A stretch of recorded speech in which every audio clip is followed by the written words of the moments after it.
funny thing, I spent a lot of time trying to figure out how to spell this, and then I realized I don't have to spell it. We have a graphics person. He can figure out how to spell it. So he did, and that's not how I would have spelled it, but I would have been wrong, and that's okay. It's okay to admit sometimes that you don't know things, okay? I didn't know how to spell it. And it's a study of the book of Lamentations. You may ask yourself, Pastor Akil, why'd you pick that title? That's a weird title. Let me tell you why. There's two reasons why. There are certain books of the Bible that people will mention. You're like, that's a good book. Like you mentioned Genesis. You think, the beginning. Yes, I know. I get it. Yeah, that's good stuff right there. And the fall. You mentioned, I would say Proverbs. Like, book of wisdom. James, book of wisdom. That's cool. Revelation. Okay. We're creatures. People dying. But God saves us. You mentioned things like Ruth or Hosea. You're like, God's so romantic. He loves everybody. You mentioned Lamentations, people are like, what's in Lamentations? Like, who quotes Lamentations? Who reads Lamentations for fun? And what's ironic is Lamentations is literally a poem. Like it's only 5 chapters, but so you can read it. The entire book is a poem. It's written in the Hebrew alphabet. It's just a poem.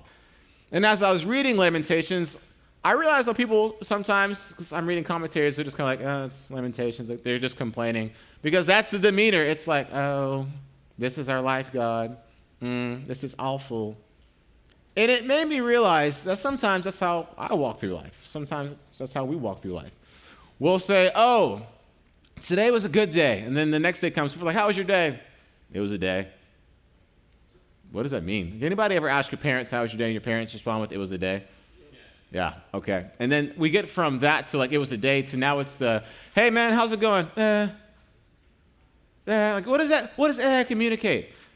Especially when you're a guy, like you're a big guy, you should be, that's what it should sound like. Shouldn't be so hot. I'm just saying, it shouldn't be like that. But as I read through this chapter, something caught my mind, and it really fits in what's going on with me, and I feel like what's going on with some of us, as well as what's going on with just the meta-narrative of that one book. And it's this right here. Maybe it's going to be up. I don't know. We'll see. The screen went black behind me, so I'm going to turn around. That screen's black also. Do we have the PowerPoint? Yes? No? Maybe so? No? So basically the question is, you're pointing at me, so I don't know if, okay, it's behind me. It'll be a question. You ever thought to yourself, well, that's irritating? I don't know what you're doing right now. Your hands, it's a shadow. Your hands are a shadow when you do that. So I don't want to know now. Anyway, I'm just saying, it was too late. So I guess I'll be turning this time today. It'll be great. I'm going to be doing this a lot. And then I'll switch sides, so you get both sides of me. Sometimes we go through life and we just think, that's irritating. I haven't got to the funny part. Just wait. Like, for example, how many of y'all drive in here? Anybody drive? Okay, all right. Oh, wow, a lot of you. You ever sit behind somebody at a red light and they don't realize the light has turned green? And you want to hit the horn. You want to hit the horn. So you can tell I'm irritated with it because it happened earlier. I was on my way to Chick-fil-A. It happened earlier. And I didn't know if I should hit the horn or not, but I didn't. The person figured out, like, that's irritating, right?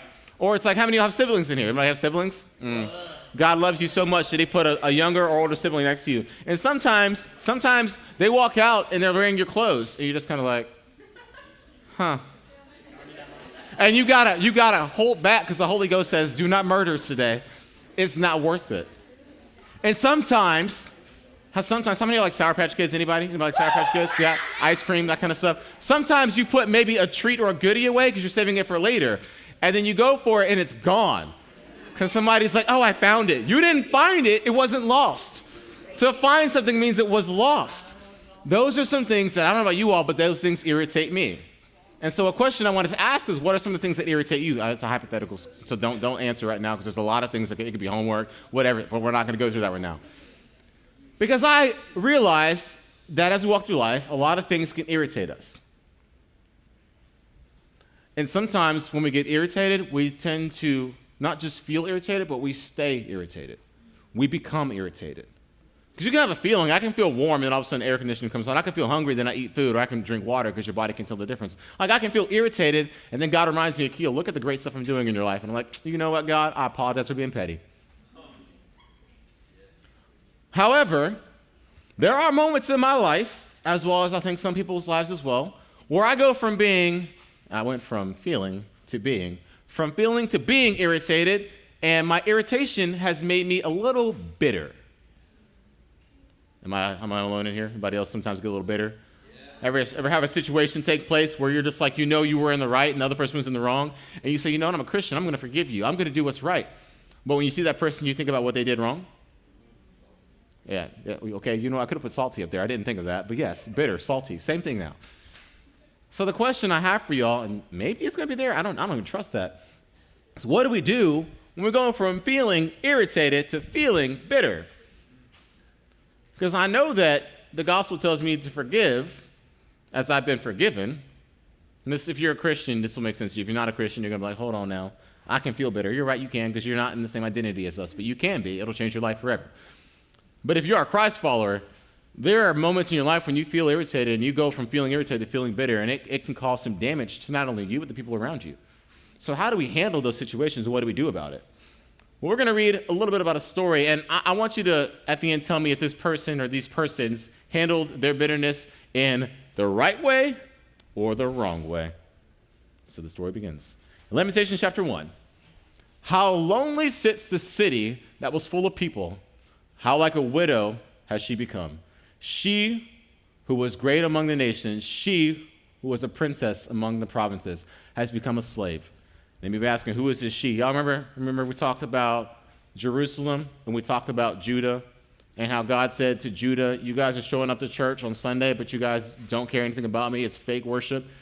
Well, we also later on talked about, and it was in Jeremiah warned, like, hey guys, so listen, if you don't change your lifestyle, like here's what's going to happen. God's going to actually allow you all to be taken over by the Babylonians for 70 years.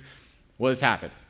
So the Babylonians have come. They've come and take over. So Nebuchadnezzar is in charge, and he's basically sacked Jerusalem. He's sacked Judah, and he's taken the people captive that wanted to listen to God. Because remember, God also said, look, if you'll go to Judah, or if you'll go from Judah, leave the city, and go to Nebuchadnezzar, I'll take care of you. Like, I'll watch out for you. So this is going on right now. So there's a lot of hurt, a lot of pain, a lot of issues. And right now, the people of Judah are just kind of like, wow, life is awful. Like, life is terrible. But let's continue reading on and see what else is going on with them. She weeps bitterly in the night, with tears on her cheeks. Among all her lovers, she has none to comfort her. All her friends have dealt treacherously with her. They have become her enemies. So it's not just that, okay, Judah, we're going to say she, but Judah, the people of Israel were taken from their home. But it's also that the people that they trusted in, the people that they want to confide in, the people they wanted comfort from, abandoned them, said, we want nothing to do with you. So they're in a very low, a very hard, very hurt situation. And the people who are supposed to be their companions, their best friends, their champions, they just disappeared. They left. Now, you could actually preach an entire sermon on that right there, how we sometimes put our hopes and our faith in people who are people, and people will eventually let you down. Even the greatest Christ follower can let you down. Why? Because eventually they die, and no longer you can't put your faith in them. So I'm just saying, like, we are terrestrial beings. We can't put our faith in people.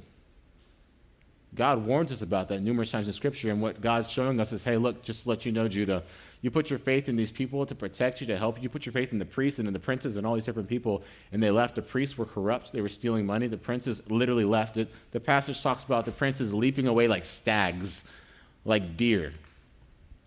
Who wants that? Like, what would it look like if our Marines said, not today? They wouldn't be Marines, that's for sure. Well, let's continue on. Is it up there? Okay, I appreciate it. Thanks for communicating that. It's all good. Judah has gone into exile because of affliction and hard servitude. She dwells now among the nations, but finds no resting place. Her pursuers have all overtaken her in the midst of her distress. The roads to Zion mourn, for none come to the festival. All her gates are desolate, her priests groan, her virgins have been afflicted, and she herself suffers bitterly. Her foes have become the head, her enemies prosper because the Lord has afflicted her for the multitude of her transgressions, aka sins. Her children have gone away captives before the foe. From the daughter of Zion, all her majesty has departed. Her princes have become like deer that find no pasture. They fled without strength before the pursuer. Y'all, Jerusalem used to be the place where all the different people of God would come together, because you remember, we're at a point where God has showed the Israelites, hey, it's not just about you guys. It's about people understanding my relationship, my desire to know them and to be known by them. So there are a lot of people who have come to realize, you know what? Y'all's God is real, and they've actually joined the flock. They've joined the family. So that they'd come together, go to Jerusalem to worship God and offer their sacrifices and that kind of stuff. And for the festivals, and like they sing and whatever else, play the tambourines. Well, that's all gone because Jerusalem has been burned and destroyed. Literally, it's rubble. Everything has been ruined. Everything has been destroyed, and it is a terrible, desolate place. It's a hard situation. And why is that the case? It's because Judah and Israel, the people just decided, you know what? We're going to do what we want to. We don't care. We're not going to listen to the warning that we've had. They had a warning for decades that, hey, something is coming your way. Something's coming your way. And yet they said, we're okay. We don't need to change our lifestyle. We're going to do what we want to do. It sounds very familiar. Now we're gonna fast forward, I believe, to verse 18 or 19. And what happens in the middle of this chapter is basically Lamentations 1 talks about all the bad stuff that's going on. So it goes in detail saying, hey, this is going wrong, and this is going wrong, and that's going wrong. And it's things like, okay, hey, there is no food. They're still in a drought.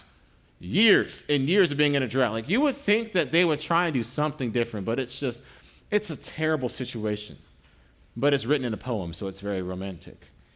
Anyway, verse 18. The Lord is in the right, for I have rebelled against his word.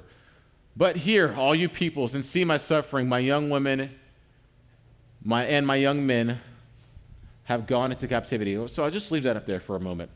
So it says, oh, sweet, well done. The Lord is in the right, for I've rebelled against his word. So you would think, okay, cool. They're about to go from, hey, we messed up, we did wrong things, like, okay, life is terrible, to, you know what? God did warn us that we probably shouldn't do these things. In fact, the whole covenant that Abraham was given was, if you will simply love me, if you will serve me, if you will abide by these simple commands, I will bless you, I'll take care of you. But if you don't, I'm going to remove my hedge of protection, and I'm going to let the world have its way with you. I'm going to let you be a part of exactly what you've been pursuing. And so what they're saying is, look, the Lord is right. It's like a child telling a parent, when a parent says, hey, you shouldn't have broken that. You know, you're right. I shouldn't have broken it. And you would assume the next thing the child says is, I was wrong. Please forgive me. But you'd be wrong. Y'all, it's ridiculous. You read verse 18, you're like, there's hope. And you read verse 19, like, y'all are fools. But other words come to mind. Verse 19 says, there we go. I called to my lovers. Okay. But they deceived me. My priests and elders perished in the city while they sought food to revive their strength. Okay. So didn't say, I'm sorry, God, at all. Just said, hey, you're right. I did wrong, but I'm going to find somebody else to help me out. Look, O Lord, for I am in distress. My stomach, I don't know what's going on with that. I may have messed up the slides there. Yeah, my stomach churns. My heart is wrung within me. Basically, I'm heartbroken. Because I have been very rebellious. In the street, the sword bereaves. In the house, it is like death. They heard my groaning, yet there is no one to comfort me. All my enemies have heard of my trouble. They are glad that you have done it. You have brought the day you announced. Now let them be as I am. I don't know why that's on there twice. I apologize. Is it on this one twice as well? There we go. Let all their evil doing come before you and deal with them as you have dealt with me, because of all my transgressions, for my groans are many and my heart is faint. So let's back up to verse 19. We go through a progression right here. This is the progression that people go through when they're upset, when they're angry, when they're bitter. And it's literally like gravity falling. So you're going to see the plummet as they just go down and down and down. And you'll recognize when it's rock bottom. I can talk. I called to my lovers, but they deceived me. Hey, look, I'm in a tough spot, so I need comfort. You go on social media, you're like, hey, somebody talk to me. I need some help. Or you text that one girl, that one guy you really don't like, but you know, like at least they're there for you, so you'll settle for them. Is that too real? Just being honest. My priests and elders perished in the city. Look, the people I thought that I could rely on, that I could trust in, they're gone. Look, O Lord, for I'm in distress. My situation is hard. God, I'm hungry. There's no food. There's no shelter. God, I need you. God, I need you to provide for me. And then it goes a little further. I'm going to look at this one. In the street, the sword bereaves. Oh, life just got really hard. Go to the next one. It says, Let all their evil, yeah, there it is. So it talks about basically saying, okay, you know what? I've gone through a hard time. The food is missing. But you know what? My enemies are happy that I'm going through stuff right now. Now, I don't want you to raise your hands. But we all have had people in our life at some point who have been happy with our shortcomings, who have been happy when things weren't going too well for us. And maybe we've been the people who were happy when somebody didn't succeed because we were bitter, maybe. And then it's crazy, this rock bottom last verse. It just blows my mind because they go from the Lord is right, to let their evil doing come before you, God. Like, hey, look how evil they are. Look how messed up they are. And deal with them as you have dealt with me because of all my transgression. Y'all ever heard misery enjoys what? Company. For my groans are many and my heart is faint. So because I'm so brokenhearted, because my life is so hard, I want everybody else to suffer like I'm suffering. Because I have messed up, I want you to look at everybody else's mistakes, everybody else's shortcomings, everybody else's failures. What? Exactly. I'm reading through this and I was just like, all right, this makes no sense. But then I think about it, that's literally how we think. Like that's what happens to us. We will go through a situation and say, you know what, like, that doesn't look good on her anyway. I think she needs to lose some weight. Or look at him like, look at his hairline. It's terrible. I'm being honest. This is what we do. This is what we do. It's not just comparison. It's we look at somebody, we say, I want to belittle this person. I want them to feel as small as I do right now. I want them to hurt as much as I do right now. Why? Because bitterness is real. But I want y'all to look at something that they asked for. They asked God for a few things. And we all ask God for things if we're Christians. If we're not Christians, sometimes we ask God for things. Like football players, it's ironic. They'll get together and they'll pray for the game. Like, Lord, let us win this game. It's like, man, you don't know the Lord. I know you. You don't know the Lord. But what did they ask God for? They said a friend to comfort them. They said, God, I need a friend. You got a friend in me. That's what I need. I need a friend because, Scripture does tell us a friend loves at all times and a brother's created for adversity in Proverbs 17:17. So maybe they knew that. They're like, God, I need a friend. They said, God, I need food. We all love food, right? Especially when you're hungry. When you feel like you're starving and it's Sunday and you want Chick-fil-A, you drive up there and realize it's Sunday. I played myself. I wasted all that gas to get here, and now all you want is Chick-fil-A, but you can't have it. They said, God, we need some food. We need sustenance. Like, life is hard. They even asked God for their enemies to feel pain like their own. They said, God, make them hurt like we're hurting. They've taken over us. Here's the problem. God warned them for decades. Hey, just to let you know, here's what's coming. Just to let you know, here's what's coming your way. Now, just a thought. This is a little side thought. If I was an Israelite and I knew, okay, the entire nation was going to be messing up and not doing what God asked them to do, I'd probably just leave. Like if I know somebody's on their way to take over the entire nation, like, you know what, God, you're faithful. You got my back. Let's go. Where do you want me to go? But sometimes God doesn't ask us to leave. He asks us to stay. Because if you remember from Jeremiah, we talked about it last week, where God says, hey, if you will actually go with the enemy, if you'll go with those who are taking you, if you stay, instead of trying to run away, defending yourself, I will protect you. I'll be with you. And what I came to realize as I was reading through all the things they asked God for is they value comfort more than they value God. Now, some of my English majors may be in here. It's like, hold on, Pastor Akil, you said value. It's valued. They're all dead. Yes, they are all dead, deceased, gone, no more. Dust. The conqueror worm got them. I said they value comfort more than they value God because I'm talking about us. Because how often is it that we will ask God for family peace? We'll ask God to take care of our grades or to give us a relationship or to help us with blah, blah, blah. We ask God for so many things. But do we ask God for himself? Do we ask God for more of him? Do we say, God, I want more of you in my life. I want you to be present with me. I shared this a couple weeks ago with y'all because it was a Wednesday and I was driving to go get food and I was praying, which I should be doing praying, right? And then it hit me. It's like, what am I praying for? It's like, oh no, God, I'm asking for all these things from you and I'm not asking for you. I'm just asking for you to work in my life. Like, God, I need you to take care of this bill. God, I need you to take care of the student ministry. God, I need you to take care of my future this and my this. And God, I need this. I need to take care of my parents. But God, before I need you to take care of anything, I need you in my life. Because I recognize that my sin separates me from the source of life. So no matter how much you put, let's take a dog bowel movement, no matter how much you dress it up and make it pretty and put roses around it, it's still nasty. It's still nasty. And what the Israelites, the Judeans, didn't realize was that their life was still nasty. Their hearts were still nasty. They said, God, we've messed up. No, they didn't say that. I take that back. They said, God, you're right. We did wrong. All right. Hey, can you help me? Because I need help. Okay, I need food. I need this. They didn't say, God, you're right. We messed up. God, what do you want us to do in this season? I've talked to so many people, and I've even been this person as well. I'm probably this person right now, where we'll go through something and we'll say, God, fix this for me. God, end this for me, because this season is something I can't bear. Versus simply saying, God, what do you want me to grow and learn in this season of my life?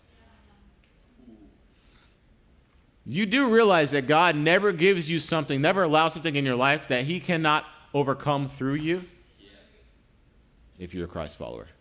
If you're not, it's a different story, different promise. And so the question I have to ask myself, and the question I want you to ask yourselves as well, is, do I actually want God in my life? Do I want God, or do I just want God's promises? Do I want the one who created me, who uniquely names me, who knows how many hairs I have on my head, the one who watches me, the one who keeps all things in creation in place, and yet at the same time cares enough about me to listen to my petty prayers? Do I want that in my life? Or do I just want to say, okay, God, make sure that my bills are paid. God, make sure that I get into a great college. Make sure that I get a really fine girlfriend, which he did. Because she's going to watch it, so I just need to go and say that. We ask God for so much, so much. You just think about your prayer life. What do you pray about? But how often do we simply say, God, you know what? Today is a day where I don't want to do what you call me to do. I don't want to love people. I don't want to serve people. I don't want to be this person. But God, what I do want is to be yours.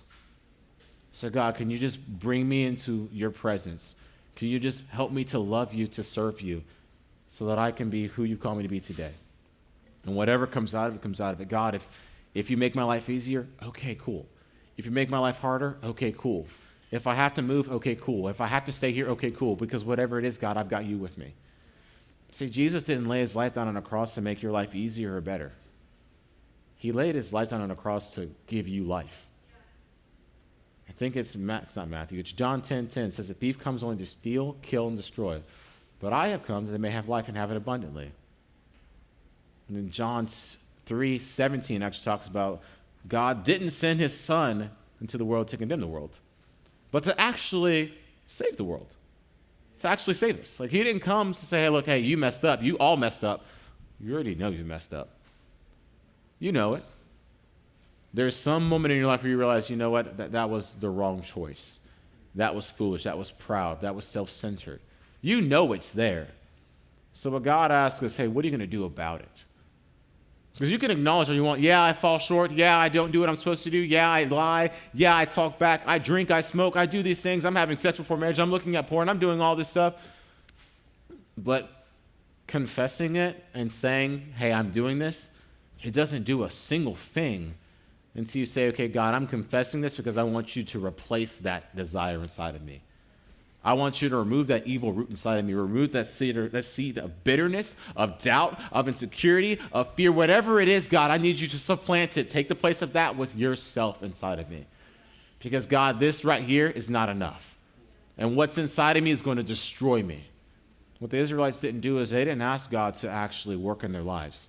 They asked God to work around my life, make my situation easier, make everything great. What happens if your situation is great and your soul still goes to hell? You know, it's one question. Do we actually want God in our lives? Or do we just want the gifts that come alongside God? Now, you know what's ironic?